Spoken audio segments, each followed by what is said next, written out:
Hey y'all, what the fuck is poppin'? Everyone excited about the new developments in the gaming industry? I know I am, and that of course can only mean one thing. That it's time yet again to welcome everybody back to Degreelessness, the warm, creamy center of gaming commentary adored by thousands, hundreds, maybe 50. Even if there's only 6 of you, I'm still your host, the lovable Shanghai Pete, veteran of 1,000 culture wars, champion of the people, and your good buddy in the mix. Thank you for chilling with us tonight. Looks like we've got another news roundup video, so let's not fuck around with the 4K foreplay and just get deep inside, shall we? Now, starting us off today, we've got an update on the tragic, ultra-violent tale of The Last of Us Part 2's self-destruction. Appears this coterie of perfect morons have beclowned themselves again, bringing even further shame and mortification to the rapidly decaying, sinister corporate edifice known as Naughty Dog. Yep, it certainly looks like they may have been busted faking 5-star reviews for The Last of Us Part 2. Oopsie. Who's surprised? Not me. Let's face it, I think we've all always suspected that stuff like this goes on and has been going on likely for quite some time. Seems that some of the electronic storefronts where it's available allow people to leave reviews even if they haven't purchased the game yet. It's curious that no one has a problem with these, right? Remember back when Rotten Tomatoes, legendary shill movie site, allowed people to say simply whether or not they were excited about seeing a movie? Now that's not anything that someone with even the most pedestrian intellect could possibly misinterpret as an actual review, yet people still went fucking crazy, labeling them fake reviews, even though they obviously were not reviews, until their odious corporate masters over at, who is it that owns Rotten Tomatoes? Fandango, I think? Got rid of that feature just to protect Captain Marvel. Quite strange indeed that we don't see the same type of outrage occurring here, wouldn't you say? Almost like the industry is protecting its own.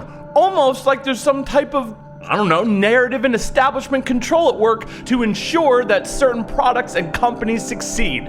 What a stunning revelation that would be, huh? Great journalism. Excellent. Furthering their shame, it seems that a few YouTubers have been exposed as what looks like direct paid shills for Naughty Dog and Sony as well. There's a few channels out there that have literally only dropped videos about The Last of Us 2 for the entirety of their existence. Looks like some of these people recently deleted all their videos too, which I mean, is probably the last thing that you want to do when accused of paid shillery. Isn't getting rid of all the evidence something only a guilty person would do? Wow. My, pretty sloppy boys. Not to be outdone though, Troy Baker, Joel's voice actor, has hit social media literally wringing his hands, begging people to play the game and desperately trying to convince us it'll be good, despite all evidence to the contrary, of which there is quite a bit. Wipe the cum off your mouth, dude. You're embarrassing yourself.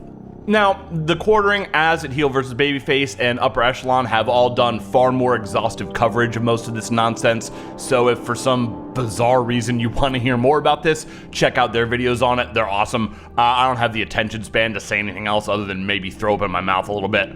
I heard Az refer to the shenanigans Sony's been doing as soy ops. I don't know if he came up with that or if he coined it or not, but it's pretty fucking funny. Moving on, I assume most of you probably seen it, we got our first look at the Unreal Engine 5 running, according to them at least, on a PS5 dev kit. I'm not gonna lie, at first glance it looks impressive. Revolutionary? Probably not, but impressive, sure. Keep in mind this is a tech demo showcasing what games could theoretically look like at some point. I still saw nothing but standard video game tropes here: climb the cliff, navigate the cave, use the flashlight, etc. Boring. At some point, I feel like simply higher poly counts aren't going to be enough to truly move things forward anymore in any sort of meaningful fashion, especially if the leaps in fidelity are coming this few and far between. Besides, how many of y'all think this was a real, completely live gameplay anyway? Yeah, me neither. And who thinks actual release quality games in the wild running on consumer level hardware will look like this, at least for 5 years or so?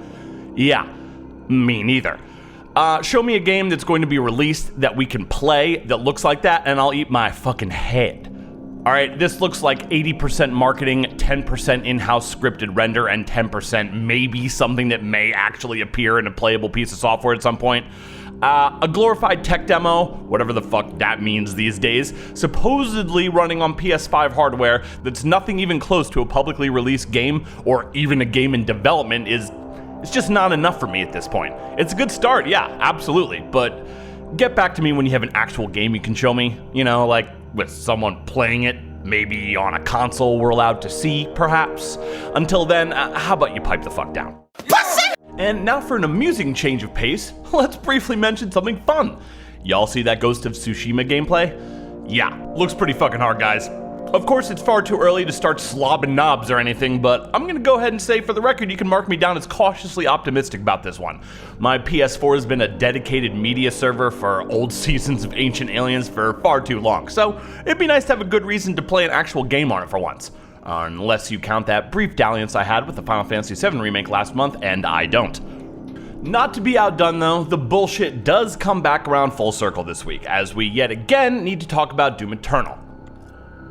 You couldn't just leave it alone, could you, Bethesda? You couldn't just let us have an awesome game that was for the most part universally well received? You just couldn't do it. You had to fuck it up, didn't you? And as we all know by now, when Bethesda wants to ruin something, unlike their approach to quality game development, they really go for it. So, to ruin Doom Eternal, a simple minor patch, a small tweak to the gameplay, or any other comparatively trifling change just wasn't gonna do it. Oh, no. They had to break out the big guns. We're talking about a whole new DENUVO implementation here, and not the standard bloated and cumbersome game executable we've all been begrudgingly getting used to. We've already got that. This time, it's a whole DENUVO branded anti-cheat system that installs kernel-level drivers on your fucking PC. Now, for those of you not super familiar with what that is, I'll briefly break it down. DENUVO is currently the industry standard DRM for PC games and is universally reviled due to how intrusive any implementation of it usually tends to be on any system.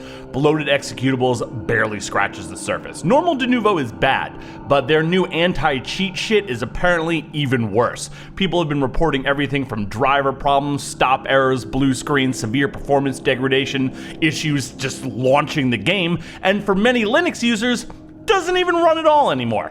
Probably the worst part about all this is that they waited over a month to ensure that they'd already gotten money from most people who were going to buy the game before they stuffed this garbage into it.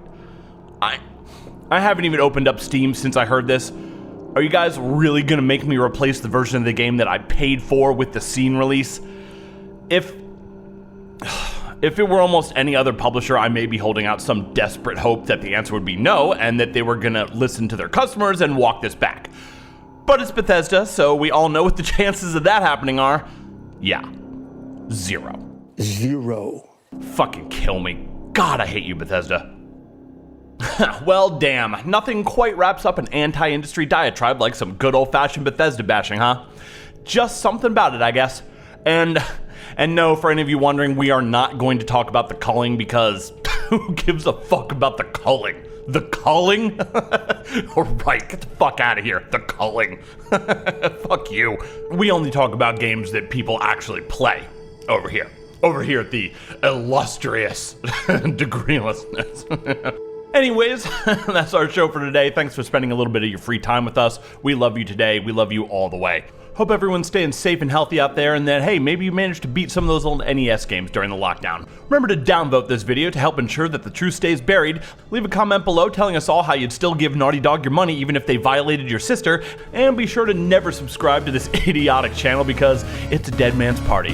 Who could ask for more?